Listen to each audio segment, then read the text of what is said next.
Mesdames et messieurs, merci d'être avec nous sur la Teranga TV et bienvenue. Aucun décès n'est lié au vaccin Sinopharm et AstraZeneca, assure Dr Mamadou Ndiaye. Depuis le début de la campagne de vaccination contre le Covid-19, 379 900 Sénégalais ont été vaccinés. Le ministre de la Santé et de l'Action sociale a précisé que jusqu'à ce jour, aucun décès n'a été lié ou imputé au vaccin ni Sinopharm ni AstraZeneca. Contrairement à ce qui a été annoncé par le quotidien L'Observateur, a démenti Dr El Hadj Mamadou Ndiaye, directeur de la prévention sur les vaccins lors de son point du jour quotidien tenu au ministère de la Santé. L'Obs, dans sa parution de ce vendredi, affirme que sur près de 400 000 injections, il y a 53 d'hospitalisation de 9 graves. Date des élections locales, la balle dans le cas de Macky Sall qui va trancher. Il n'y a pas encore de consensus sur la lutte des prochaines élections locales. En effet, aucune partie ne veut la cédule. Si l'opposition exige la tenue du scrutin avant la fin de l'année, la majorité maintient sa position d'organiser ses joutes en janvier 2022. Ousmane Sonko, j'ai dit non à la fermeture du campus social. Du fait des scènes de violence qui deviennent récurrentes à l'université Cheikh Anta Diop de Dakar, le conseil de l'université a demandé la fermeture du campus et a décidé de la dissolution des amicales.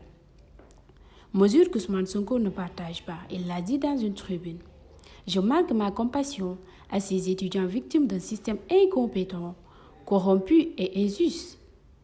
Oui à la régulation et à la réglementation des universités qui doivent absolument demeurer des espaces de savoir, de paix et de quiétude. Mais je dis non à la fermeture des campus sociaux qui compromettrait davantage la situation des chances et d'une jeunesse déjà trop abandonnée et sacrifiée. Alors que l'année universitaire vient à peine de démarrer, comment imaginer un étudiant sans ressources et avec un système de transport public insuffisant, quitter tous les jours Pikine, Keur Massar, Diamniadio, Thiès, Mbour et beaucoup plus loin pour venir faire ses cours à Fann.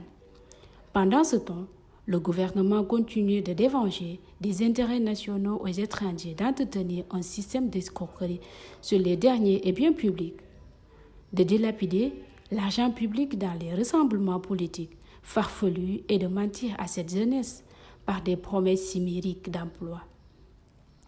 Gageons que c'est justement pour réunir les 450 milliards de promesses démagogiques d'argent à se partager entre politiciens bye-bye et qu'il faille opérer des économies par des fonctions budgétaires dans le secteur vulnérologique de la santé et l'enseignement supérieur de l'éducation, DNF, le CEF de PASTEF. Pénurie mal tombée, la bouteille de gaz de 12 kg introuvable sur le marché. La bouteille de gaz butane de 10 kg est introuvable sur le marché sénégalais. Cette pénurie est due à une lettre circulaire adressée par le ministère de l'Énergie aux différents centres de remplissage de gaz. Motif: la commercialisation sur le marché sénégalais de bouteilles de 12 kg butane dites neutres. En effet, les différentes bouteilles sont colorées aux couleurs de différentes firmes qui s'activent dans le secteur. Actuellement, après 50 dépôts nationaux sont fermés, entraînement et perte de près de 500 emplois. La gendarmerie va recruter 500 femmes dans le corps des gendarmes volontaires. Les candidatures féminines sont vivement encouragées.